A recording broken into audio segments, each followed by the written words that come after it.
terus kemudian dia mau kunjungi keluarga, itu kurang lebih 2,5 juta.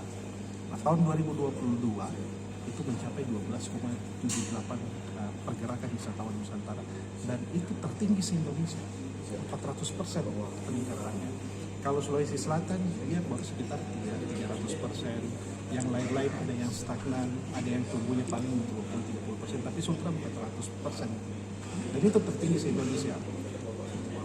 Nah, minggu kemarin kan tahun ini beberapa provinsi di Indonesia, kurang lebih 9 itu menjadi tuan rumah melaksanakan gerakan nasional Bangga Berwisata di Indonesia. Nah, itu targetnya 1,2 sampai 1,4 miliar perjalanan. Sulawesi Tenggara ditargetkan itu 6,6 juta perjalanan tahun 2023. Nah, kemarin sudah dirilis data tahun semester 1 2023, angka perjalanannya kita tahun berapa? Sudah 7,5. Berarti kita sudah lewati target, dan kita satu-satunya provinsi di Indonesia yang targetnya itu sudah kita lewati. Provinsi lain belum ada. Nah, saya perkirakan tahun ini kalau misalnya event antar daerah masih tetap kita laksanakan, terus kemudian Pak Gubernur dia support lagi semua kegiatan-kegiatan OPD, jangan hanya terpusat di Kendari dengan di kabupaten kota sekitar. Saya tak yakin ini perjalanan kita bisa 15 sampai 16 juta perjalanan wisatawan Nusantara. Nah, tapi kuncinya yang penting adalah inflasi harus stabil, terutama ini terkait dengan bahan bakar. Kan kita tahu sendiri, kalau orang mau mobilisasi pasti selalu dari itu bahan bakar. Dan terus yang kemudian yang kita harapkan adalah makin baiknya infrastruktur antar kabupaten di Sulawesi Tenggara. Nah, data yang dirilis BPS juga ini akhirnya menghapus stigma bahwa Sulawesi Tenggara bukan lagi tempatnya orang jin buat anak. Sekarang Sulawesi Tenggara sudah menjadi daerah tujuan. Kenapa sih bilang begitu? Karena dari 12,78 wisatawan Nusantara, 38% itu adalah orang Sulawesi Tenggara yang bergerak antar kabupaten. Kurang lebih 62% atau 7,5 juta orang itu adalah orang dari Sulawesi Tenggara, dari luar Sulawesi Tenggara yang datang ke Sulawesi Tenggara. Jadi kita punya daerah sekarang ini provinsi makin lama sudah makin bergerak.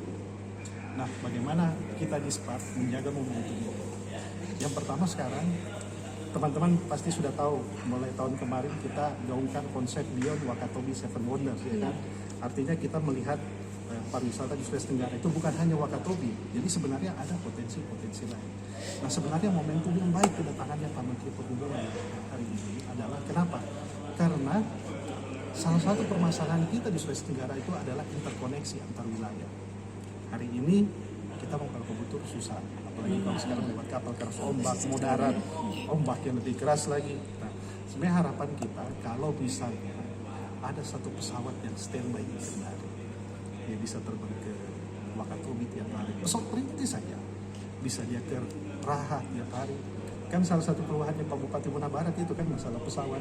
Dia melihat bahwa ternyata lebih efektif kalau ada pesawat dari Kendari ke Muna Barat daripada dari Makassar ke Muna Barat. Terus kita harapkan juga kalau misalnya nanti Kolaka Utara bandaranya sudah selesai, ada penerbangan dari Kendari ke Kolaka Utara. Sehingga orang kalau mau ke Kolaka Utara tidak perlu lagi dia naik darat 7-8 jam, tapi lewat lewat pesawat bisa lebih cepat. Nah, mudah-mudahan ini berita baik dengan kedatangannya Pak Menko. Interkoneksi di Sulawesi Tenggara itu akan semakin baik, bukan hanya lewat angkutan udara, bukan hanya juga lewat darat. Yang penting adalah masalah laut, karena kita adalah provinsi bahara. Nah, yang menariknya ini lagi, dari 12,78 juta ditanya sama PPS, apa alasan utama kamu datang ke Sulawesi Tenggara? Wisata bahara dengan kuliner. Yang lain ada juga yang tertarik dengan wisata petualangan dan wisata perkotaan, dan ada juga dengan yang sekarang lagi tren itu adalah desa wisata. Nah, Pak Gubernur, kalau kita lihat teman-teman di awal itu pertemuannya konsen sekali dengan sustainable tourism kan. Nah, itu memang sekarang tren pengembangan pariwisata di Indonesia itu arahnya memang semua ke sustainable tourism. Ada sebenarnya tren baru, tapi itu masih dalam diskusi antar para tokoh. Harus diperhatikan. Pertama, dalam destinasi pariwisata itu secara ekonomi itu harus berkelanjutan. Jadi masyarakat yang betul-betul menikmati dampak dari adanya kepariwisataan di situ. Yang kedua adalah budayanya. Kita tidak mau orang datang ke tempat kita, tapi budaya setempat itu pelan-pelan hilang karena ada berbaurnya percampuran antara orang dari luar dan kita. Nah, kita harapkan budaya asli kita Sulawesi Tenggara itu bisa tetap terjaga. Yang ketiga yang paling penting apa? Masalah lingkungan. Saya kira teman-teman semua tahu bahwa kita orang Jakarta melihat kita itu lebih banyak tertarik masalah tambang. Tapi kita tahu sendiri tambang itu merusak berbagai destinasi pariwisata yang ada kita. Makanya kita di Dispar itu tahu sekali konsepnya Seven Wonders. Kenapa? Dalam konsep Seven Wonders itu ada dua daerah penting yang sebenarnya harus kita jaga. Pertama kawasan Kars Matarombeo dengan kawasan Kars Muna. Kenapa? Kita harapkan dua kawasan ini secepatnya naik menjadi geopark. Kalau dia statusnya menjadi geopark, tambang nggak akan bisa ganggu. Teman-teman mungkin belum dapat info, tapi sekarang Cina dia punya kebijakan, dia tidak mau ganggu kawasan Karsnya untuk semen. Apa dampaknya? Dia akan larikan investasinya untuk cari semen di luar. Salah satunya di mana? Di Indonesia. Kebayang nggak? Lukisan yang ada di Liangkabori, lukisan yang ada di Matarombeo suatu saat hilang karena adanya pertambangan semen. Makanya itu yang kita tidak mau. Karena sejarah kita punya nenek moyang, kita punya leluhur ada di sana semua. Di Liangkabori itu lukisan usianya lebih dari 5 tahun. Di Matarombeo ada lukisan purba tapi kita belum tahu dan itu peradabannya tua sekali.